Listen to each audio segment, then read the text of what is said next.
सुबह का नमस्कार छात्रों। आज हम आपको बीटीसी या डीएलएड प्रशिक्षु छात्रों को विज्ञान के रसायन विज्ञान शाखा से संबंधित खनिज एवं धातु चैप्टर का अध्ययन करेंगे। और पिछली कक्षाओं में हम लोग पढ़ भी रहे थे खनिज के विषय में, और साथ ही साथ हम लोगों ने पढ़ा कि खनिज के क्या होता है, किस तरह से उसको शुद्ध किया जाता है और उसके क्या धातु कर्म होते हैं, यानी शुद्ध करने के क्या प्रोसेस होते हैं। और खनिजों में लोहा भी आता है, धातुओं में। और आज हम आपको दिखाएंगे, आपको बताएंगे लोहा का निष्कर्षण हम कैसे करते हैं। तो छात्रों, लोहा के निष्कर्षण के लिए हमें वात्या भट्टी की ज़रूरत पड़ती है। तो सबसे पहले हम आपको जानकारी दिला दें कि वात्या भट्टी होती क्या है।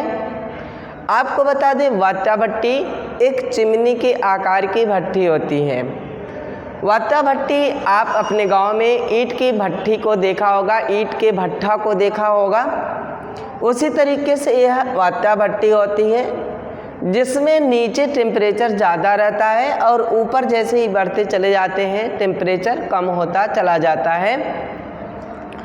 तो छात्रों, आप यहाँ पर देख सकते हैं कि मैं एक वात्या भट्टी का चित्र बनाया हुआ भी हूँ, और इसमें आप देख सकते हैं कि इस वात्या भट्टी के अंदर नीचे साइड में पिघला हुआ लोहा जो निष्कर्षण हो रहा है, ये है पिघला हुआ लोहा।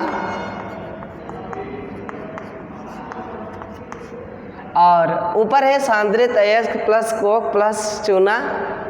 कोक मीन्स कार्बन और प्लस चूना ले लेते हैं, ये इस तरह से। तो आप यहाँ पर देख सकते हैं कि किस तरह से होगा ये।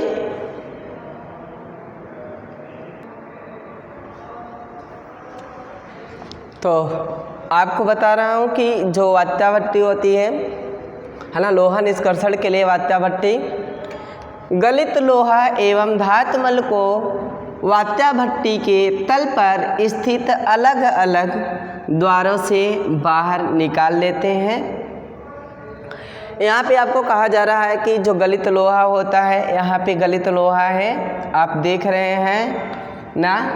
तो इस गलित लोहे को, जिसे हम पिघला हुआ लोहा कर रहे हैं, है ना, अलग अलग द्वारों से बाहर क्या करते हैं, निकाल लेते हैं। गलित लोहे को सांचों की ढाल देते हैं। जो लोहा हमारा किस तरह से, कौन सा पात्र बनाना है, कौन सा बर्तन बनाना है लोहे का, किस ढांचे में उसको ढालना है, यह सारी चीज़ें जिस ढांचे में उसको ढालना रहता है, उस तरह से इस गलित लोहे को हम ढाल देते हैं। क्योंकि आप अच्छी तरह से जानते हैं कि सांचे में वही ढल पाएगा जो पिघला हुआ होगा।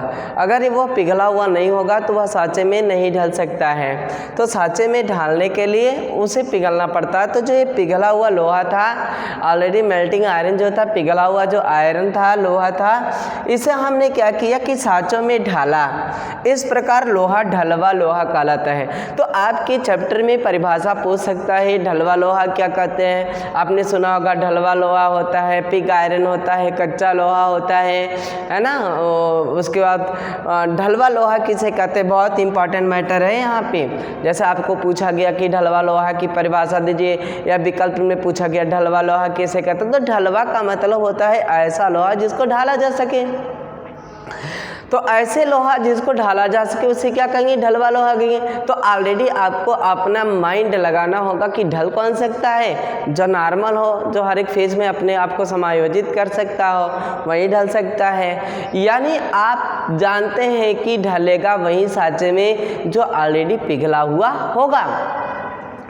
तो गलित लोहा एवं धातुमल को वात्या भट्टी के तल पर स्थित अलग अलग द्वारों से बाहर निकाल लेते हैं। ये आपका वात्या भट्टी है, जिसमें आपको बता दें दो ही टेम्परेचर मैंने यहाँ पे दिखाया है आपको, 1000 डिग्री सेल्सियस और 400 डिग्री सेल्सियस मैंने आपको दिखाया है।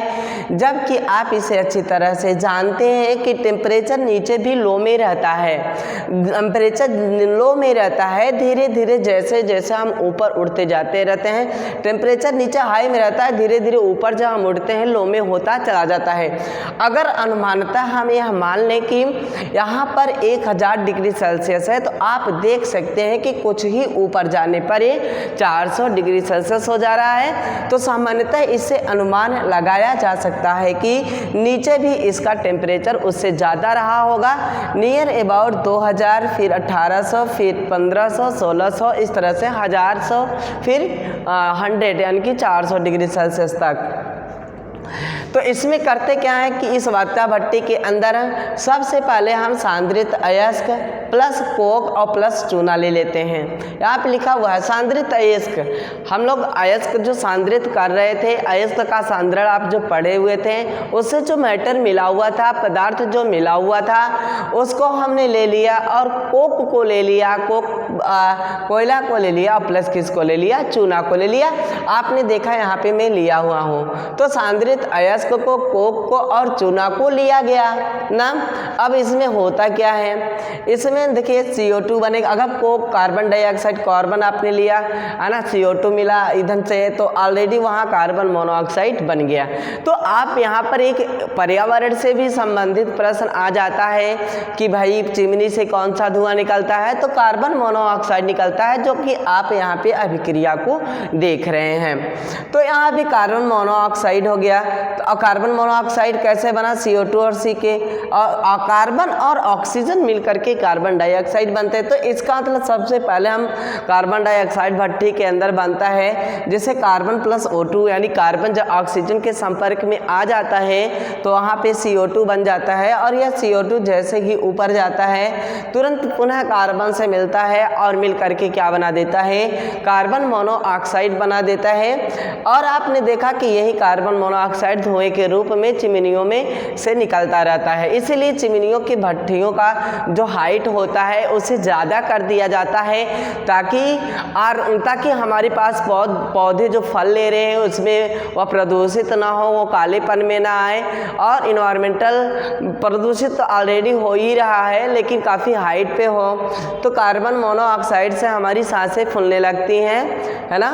श्वसन से संबंधित रोग हुआ करता है, जैसे दमा हो गया, खांसी ज़्यादा आना, ये सारी चीज़ें होती हैं। वात्या भट्टी के नीचे 2 चैम्बर लगा होता है, नलिका होती हैं, जिनसे हम गर्म हवा को भी पास करते हैं, गर्म हवा को गुजारते हैं। अब नीचे आप देखिए जो लोहा सांद्रित अयस्क तो लोहा ही तो था, तो यह जो सांद्रित अयस्क था बेटा, इसे हमने क्या किया, हमने देखा कि यह गर्म होकर के बिल्कुल पिघल गया, और पिघल करके वात्या भट्टी के निचली वाली लेवल पे बैठने शुरू किया। तो हमने उसको बाहर निकालने के लिए क्या किया है, हमने उसको बाहर निकालने के लिए 2 नलिका ले लिया है, और दोनों अलग अलग, इसी बात को यहाँ पे लिखा गया है डायरेक्ट, गलित लोहा एवं धातुमल। धातुमल का मतलब कचरा जिसे कहते हैं, जो नीचे बैठने लगता है ना। गलित लोहा एवं धातुमल को वात्या भट्टी के तल पर स्थित अलग अलग द्वारों से बाहर निकाल लेते हैं। सही है, अलग अलग द्वारों से क्या कर लिया मैंने, बाहर निकाल लिया। अब क्यों निकाल लिया, क्योंकि गलित लोहे को सांचों की ढाल देते हैं। अब ये जो गलित लोहा है, जो उसे जिस तरह से बनाना होता है कि यह इसमें बन जाए, फिर यह इसमें बन जाए, तो उसे उस सांचों में क्या किया जाता है, ढाला जाता है ना, ढाल देते हैं। इस प्रकार लोहा ढलवा लोहा कहलाता है। तो इस प्रकार से लोहा क्या कहलाता है, ढलवा लोहा कहलाता है। तो यहाँ पे पिटवा लोहा भी आपने सुना, कच्चा लोहा सुना, ढलवा लोहा सुना, बहुत सारी चीज़ें आपने सुना ना। तो यहाँ पे ढल लोहा कैसा लोहा है, ढलवा लोहा है। तो आप यहाँ पे इस परिभाषा को याद कर लीजिए, ढलवा लोहा किसे कहते हैं, जो गलित लोहा होता है जिसे हम ढाल सकते हैं, उसे हम क्या कहते हैं, ढलवा लोहा कहते हैं। अब हम आपको बात करते हैं कि आपके यहाँ भारत में कहाँ कहाँ पे ढलवा लोहा या लोहे को बनाने के लिए कारखाने हैं, है ना। तो भारत में लोहा मुख्य रूप से बिहार में, पश्चिम बंगाल तथा कर्नाटक में मिलता है। कहाँ मिलता है? भारत में लोहा मुख्य रूप से बिहार, पश्चिम बंगाल तथा कर्नाटक में मिलता है। लोहा के निष्कर्षण के लिए प्रमुख आयरन एवं स्टील संयंत्र भिलाई, दुर्गापुर, है ना। लोहा का निष्कर्षण के लिए प्रमुख आयरन एवं स्टील संयंत्र भिलाई का संयंत्र कहाँ है? भिलाई, दुर्गापुर, राउरकेला, जमशेदपुर, है ना, आसनसोल तथा भद्रावती आदि स्थित हैं। माने ऐसी जगहों पे लोहे के कारखाने स्थित हैं। तो यहाँ पर टीईटी वगैरह में प्रश्न बहुत तेजी के साथ पूछते हैं, सीटीईटी में भी बहुत तेजी के साथ प्रश्न पूछते हैं। तो आप इस चीज़ को केयर करिएगा, आपके ही चैप्टर से तो पूछता ही है। तो भारत में लोहा कहाँ कहाँ पाए जाते हैं? बिहार में, पश्चिम बंगाल में, कर्नाटक में मिलता है। बट लोहे को निष्कर्षण के लिए जो उसके कारखाने हैं जिसका नाम आयरन एवं स्टील संयंत्र, वो भिलाई है, दुर्गापुर है, राउरकेला है, जमशेदपुर है, आसनसोल है, भद्रावती में स्थित है। राइट कर लीजिए इतना, फिर हम आपको आगे पढ़ाते हैं।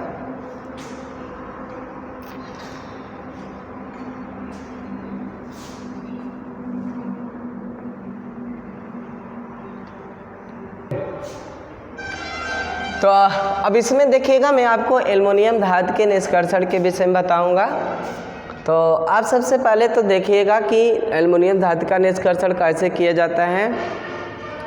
इसमें हम एक लोहे का टैंक ले लेते हैं, आप चित्र देख भी रहे हैं, और उस लोहे के टैंक में रॉड रहती है और इस रॉड को कैथोड एनोड बना देते हैं। कार्बन का स्तर लगा होता है ये, ठीक है, कार्बन का स्तर होता है, और इसे मिक चालक तार के द्वारा जॉइंट भी कर देते हैं। इस टैंक के अंदर हम क्रायोलाइड प्लस एल्यूमिना लेते हैं, Al2O3 एल्यूमिना लेते हैं। तो देखिए कैसे करते हैं हम एल्युमिनियम। यह नीलाभ श्वेत, कितना इंपॉर्टेंट चीज़ है ये देखिएगा, यह नीलाभ श्वेत हल्की धातु है कि नहीं? कैसा धातु है यह नीलाभ श्वेत हल्की धातु। यहाँ से कंपटीशन में क्वेश्चन पूछ सकता है कि नीलाभ श्वेत क्या होता है। तो ये जो आपका एल्युमिनियम का शोधन करते हैं, हम एल्युमिनियम धातु का जो निष्कर्षण करते हैं, यह एल्युमिनियम धातु के निष्कर्षण में ऑलरेडी नीलाभ श्वेत हल्की धातु है, क्या मतलब नीलाभ श्वेत वाले कणों को हम लेते हैं ना भाई। अब देखिए भूपर्पटी का लगभग का 2 बार हो गया है, क्षमा कीजिएगा। भूपर्पटी का लगभग 7% एल्युमिनियम यौगिक है। क्या है? भूपर्पटी का लगभग 7% एल्युमिनियम यौगिक है। एल्युमिनियम का प्रमुख स्रोत बॉक्साइट अयस्क है। देखिए एल्युमिनियम का अयस्क का नाम क्या होता है? बॉक्साइट। इस चीज़ को ध्यान दीजिएगा, एल्युमिनियम के अयस्क का नाम क्या होता है? बॉक्साइट। यहाँ देखिएगा एल्युमिनियम का प्रमुख स्रोत क्या है? बॉक्साइट अयस्क है। तो एल्युमिनियम के अयस्क का नाम क्या होता है? यहाँ से प्रश्न पूछता है आपके टेट वगैरह में, और बहुत ही अच्छी तरह से पूछता है। तो एल्युमिनियम के बॉक्साइट के अयस्क का एल्युमिनियम के प्रमुख स्रोत बॉक्साइट अयस्क हैं। बॉक्साइट इसका अयस्क भी होता है। बॉक्साइट का प्रचुर निक्षेप मुंबई, कोल्हापुर, जबलपुर, रांची, बालाघाट और कटनी में है। कहाँ पे है? बॉक्साइट का प्रचुर निक्षेप कहाँ है? मुंबई, कोल्हापुर, जबलपुर, रांची, बालाघाट और कटनी में है। अब यहाँ पे देखिए निष्कर्षण में एल्युमिनियम का निष्कर्षण बॉक्साइट अयस्क से किया जाता है। अयस्क में ऑक्साइड और अशुद्धि के रूप में होता है। बॉक्साइट में अयस्क और अशुद्धि के रूप में होता है ना। तो आप इस चीज़ को देख लिए अच्छी तरह से। अब मैं आपको बताऊंगा। तो यह रहा आपका एल्युमिनियम धातु का निष्कर्षण। तो आपको हम बता दें कि इस तरह से आपका खनिज एवं धातु का जो अध्ययन था हम लोग कर रहे थे, यह समाप्त हो चुका है। तो एक बार मैं आपको फिर से रिवाइज कर देता हूँ कि खनिज एवं धातु का निष्कर्षण कैसे किया जाता है और किस तरह से किया जाता है। शुरू से लेकर के लास्ट तक की सारी समरी आपके हवाले कर देता हूँ। फिर मैं अगली वाली topic hours already 4th semester का पढ़ाऊँगा और उसे भी बखूबी तरीके से आप पढ़ेंगे, इसको देखिएगा। तो छात्रों, आपको मैंने बताया था कि खनिज किसे कहते हैं। तो खनिज क्या होता है इसे आप जान गए कि मिट्टी की खुदाई के दौरान जो भी चीज़ें हम प्राप्त करते हैं उसे हम खनिज करते हैं, और जो भी मिट्टी की खुदाई के दौरान चीज़ें प्राप्त होती हैं वह अशुद्ध हुआ करती हैं और उन्हें हम शुद्ध करने के लिए अयस्क की ज़रूरत पड़ती है। अब परिभाषा आती है अयस्क किसे कहते हैं। तो अयस्क में आपको बताया गया कि अयस्क जो होता है वह किसी भी धातु को, खनिज को शुद्ध करता है। अयस्क सस्ता और शुद्ध होना चाहिए और उसे कम से कम मात्रा में वह अधिक से अधिक खनिज पदार्थ को शुद्ध कर सके ना। फिर उसके बाद हम बात करते हैं आपको कि धातु कर्म किसे कहते हैं। धातु कर्म किसी भी धातु को, किसी भी खनिज को शुद्ध करने के लिए जितनी प्रक्रियाओं को करना पड़ता है, जितनी प्रोसेस को करना पड़ता है, वह समस्त प्रक्रियाएं, वह समस्त प्रोसेस क्या कहलाती हैं। वह समस्त प्रोसेस, वह समस्त प्रक्रम, वह समस्त प्रक्रियाएं आपका धातु कर्म कहलाती हैं। धातु कर्म में मैंने आपको बताया था अयस्कों का सांद्रण, जिसे अंग्रेजी में कॉन्सेंट्रेशन ऑफ ओर कहते हैं। अयस्कों का सांद्रण कैसे किया जाता है। अयस्क को सांद्रित करने के लिए बहुत सारी विधियां होती हैं, जिन विधियों में मैं आपको एक्सप्लेन कर रहा हूं भौतिक विधि।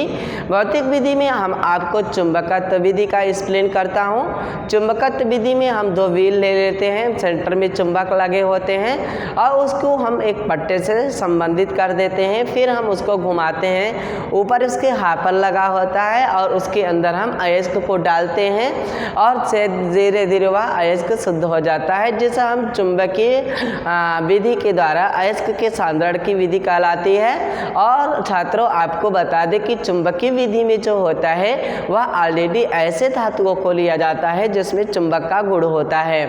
उसके बाद गुरुत्वीय विधि आपने पढ़ा। दूसरी और तीसरी पॉइंट में फेन प्लवन विधि आपने पढ़ा हुआ था। फेन प्लवन विधि में भी हम एक टैंक लेते थे और उस टैंक में हम वहाँ पे अयस्क, सांद्रित अयस्क को बारीक पीस करके लेते थे और फिर उसमें हम उसमें हम तारपीन का तेल और पानी या चीड़ का तेल मिला करके उसमें डालते थे। फिर एक नलिका के द्वारा हम उसमें हवा को प्रवेश कराते थे। हवा जैसे ही प्रवेश होता था, उस अयस्क का जो दूषित जो अशुद्धियाँ रहती थी वह फेन बन करके फ्लोट करती थी ऊपर की तरह, इसीलिए इसका नाम फेन प्लवन विधि कहलाता है। तो आपने उसमें भी देखा था। फिर फेन प्लवन विधि के बाद आया था आपका प्रगलन स्मेल्टिंग की बात आई थी। मैंने उसमें आपको बताया था कि जो प्रगलन होता है वह 2 प्रकार का होता है, एक निस्तापन होता है और एक भर्जन होता है। भर्जन में क्या करते हैं, भर्जन में किसी भी धातु को पिघलाया जाता है, गर्म किया जाता है, बट उसके गलनांक के नीचे गर्म किया जाता है और वायु की उपस्थिति में गर्म किया जाता है ना। और इस तरीके से धातु जो होता है वह ऑलरेडी ऑक्साइड, उसके ऑक्साइड बन जाया करते हैं। अब उस ऑक्साइड में हम निस्तापन की बात करेंगे।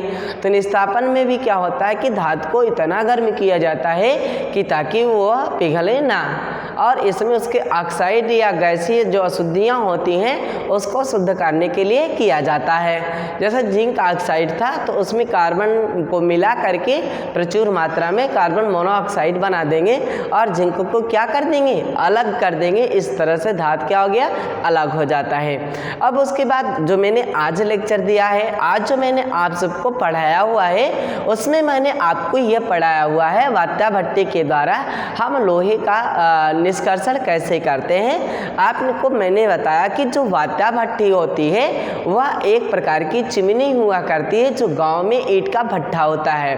उस तरह से इस भट्टी के अंदर जो नीचे का तल होता है उसमें तापमान ज़्यादा होता है और धीरे धीरे जैसे जैसे इसकी ऊंचाई बढ़ती चली जाती है उसका तापमान घटता चला जाता है।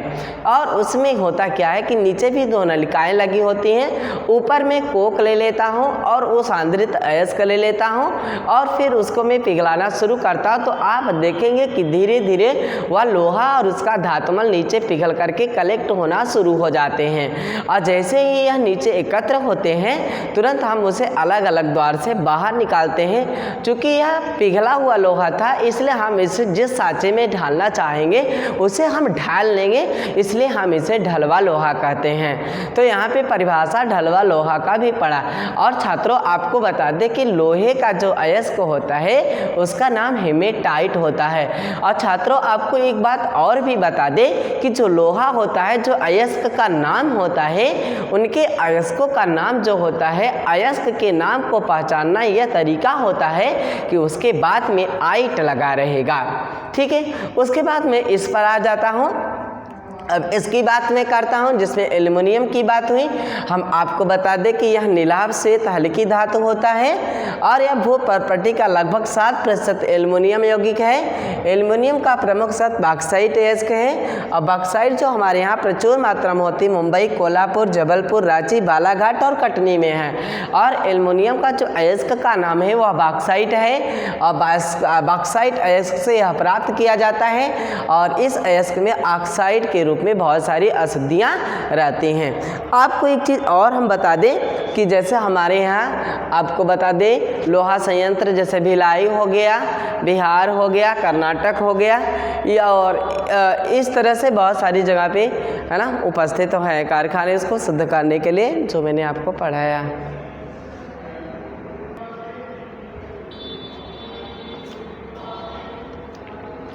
तो इस तरह से आपने देखा कि खनिज क्या होता है और खनिज में किस तरह से हम इसको ऑलरेडी पढ़ते हैं। देखिए है तो बहुत सारे टॉपिक खनिज से रिलेटेड, लेकिन यहाँ पे आपने देखा। अब हमारे पास आते हैं हम उस टॉपिक पर कि खनिज का हमारे दैनिक जीवन में क्या उपयोग है और खनिज का क्या लाभ है। छात्रों जैसा कि हम आप सभी जानते हैं कि जो खनिज हुआ करता है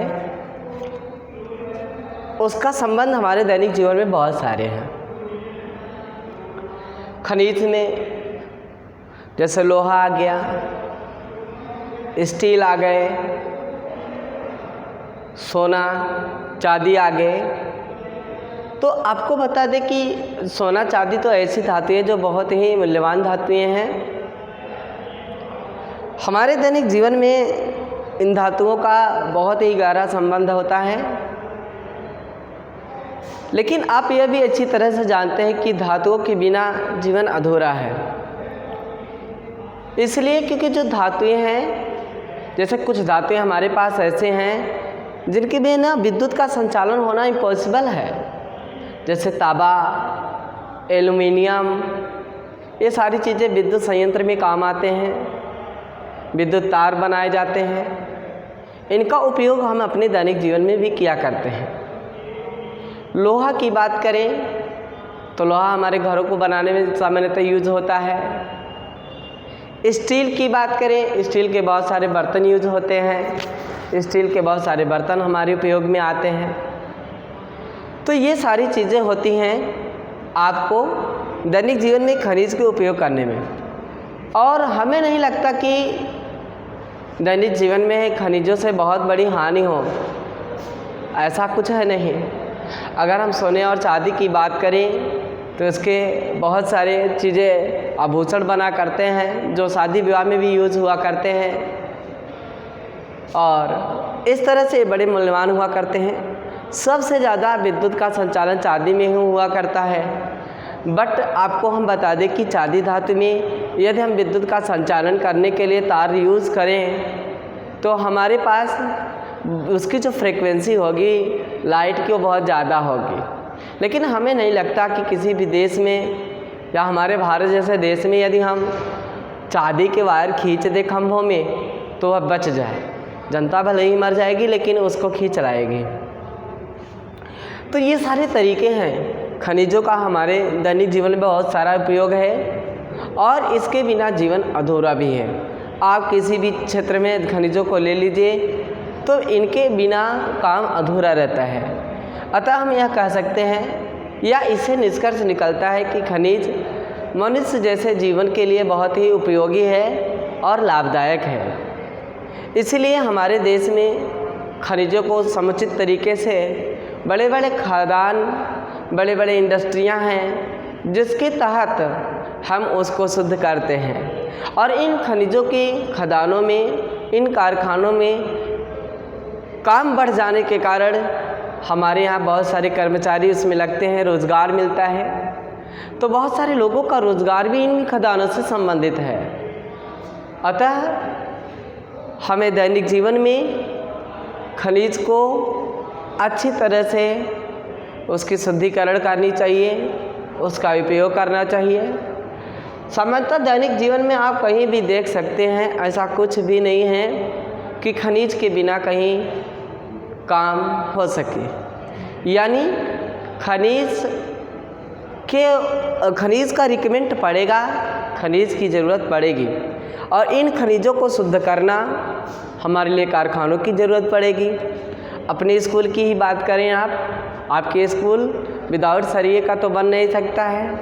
आपके अब पंखा चल रहा है, उसमें भी पत्तियाँ, अब उसमें भी वायर, ये सब सारी चीज़ें क्या हैं? खनिज से ही संबंधित हैं। तो हमें और आपको खनिज से संबंधित चीज़ें हम अच्छी तरह से जान रहे हैं, समझ भी रहे हैं कि यह हमारे दैनिक जीवन में कितना उपयोगी होते हैं। इसके बिना दैनिक जीवन अधूरा रहता है और कोई भी काम करना असंभव ही रहता है। इसलिए खनिज धरती माँ के द्वारा प्राप्त होता है और ये धरती माँ का दिया गया रत्न है, धन है, और इसीलिए हमें इस अमूल्य धन को बचा करके भी चलना है। आपको बता दें, खनिज संपदा में हमारे पेट्रोल भी आ सकते हैं, डीजल भी आ सकते हैं, केरोसिन तेल भी आ सकता है। ये कुछ ऐसे खनिज हैं जिनके समाप्त होने के बाद मिलना बड़ा ही मुश्किल होगा, इसलिए इनकी रिसाइक्लिंग नहीं हुआ करती है। और यह हमारे दैनिक जीवन में हम खनिजों के ऊपर भी इतने डिपेंड हो चुके हैं। जैसे यदि आपको बाइक चलाना हो, बाइक से आना जाना हो तो आपको डीजल की आवश्यकता, आपको पेट्रोल की आवश्यकता होगी। आपको बसों से चलना है, बसों से आना है, तब भी आपको पेट्रोल की आवश्यकता होगी। तो इसका मतलब डीजल की आवश्यकता होगी। तो इसका मतलब यह हुआ कि हमें हमारी पूरी की पूरी ये खनिज संपदाएं प्राकृतिक संसाधन हैं और इन प्राकृतिक संसाधनों को हमें बचा करके ही रखना होगा। हमें यह बिल्कुल सुनिश्चित करना होगा, हम पढ़े लिखे इंसानों को यह सुनिश्चित करना होगा, अपने आप में एक प्रण करना होगा कि किसी भी कीमत पे हमें अपनी इस प्राकृतिक संपदा को बचाना है, घटाना नहीं है। जैसे यदि हम थोड़ी दूर पैदल चल करके अपना काम कर लेते हैं और उतने पेट्रोल को हम बचा लेते हैं यदि, तो इसका मतलब यह होता है कि हमने प्राकृतिक संपदा को बचाया हुआ है। इसलिए छात्रों, हमें और आप आगे चल करके लोगों को सजेशन देते हैं, लोगों को सलाह दिया करते हैं और हमें और आपको पहले सुधारना होगा ताकि इस समाज को भी सुधारा जा सके। प्राकृतिक संसाधन जैसे पानी हो गया, तेल हो गया, मिट्टी का तेल हो गया, ये सारी खनिज संपदाएं या प्राकृतिक संसाधन हमें पूरी तरह से बचाना होगा। हमें अधिक से अधिक वृक्ष लगाना होगा ताकि हमारी ये धातु, हमारी ये खनिज संपदाएं, हमारा ये नेचुरल सिस्टम आसानी के साथ चलता रहे और बचा रहे, हमें किसी भी प्रकार की दिक्कत ना हो। तो आज के लिए तो आपको यह देखना चाहिए। देखिए, आप बताएं, हम और आप इतना प्रदूषण कर चुके हैं, वातावरण को इतना प्रदूषित कर चुके हैं कि हमें और आपको यह चाहिए कि ज़्यादा से ज़्यादा वातावरण को शुद्ध करें। देखिए, क्योंकि ये खनिज संपदाएं जब हट जाएंगी तो असुविधाएं बढ़ जाएंगी। जब अब सुविधाएं बढ़ जाएंगी तो हमारे दैनिक जीवन का जो जीवन यापन है वह दुर्लभ हो जाएगा, और जैसे ही यह जीवन यापन दुर्लभ हो जाएगा तो आप ये अच्छी तरह से समझ रहे हैं कि सिस्टम में, नेचुरल सिस्टम में अगर तनिक भी डिसबैलेंस हुआ वह हमारे लिए आपदाएं बन सकती हैं। इसलिए आपसे अनुरोध है कि इन खनिज संपदाओं को, इन धातुओं को, इन तरह से जितने भी प्राकृतिक संसाधन हैं हमें बचा करके रखना होगा, हमें स्वच्छ करके रखना होगा, हमें सोच विचार के अपनी कदम को उठाने होंगे। और छात्रों, आप इसकी फाइल बना लीजिए। यह चैप्टर आपका खनिज एवं धातु 4th सेमेस्टर का रसायन विज्ञान का खनिज धातु एक चैप्टर है, ख़त्म हो चुका है। अगले टर्म में आपको मैं लेकर के आऊँगा आवर्त सारणी, उसको भी डिटेल आपको पढ़ाऊँगा। Okay, thanks. जय हिंद, जय भारत।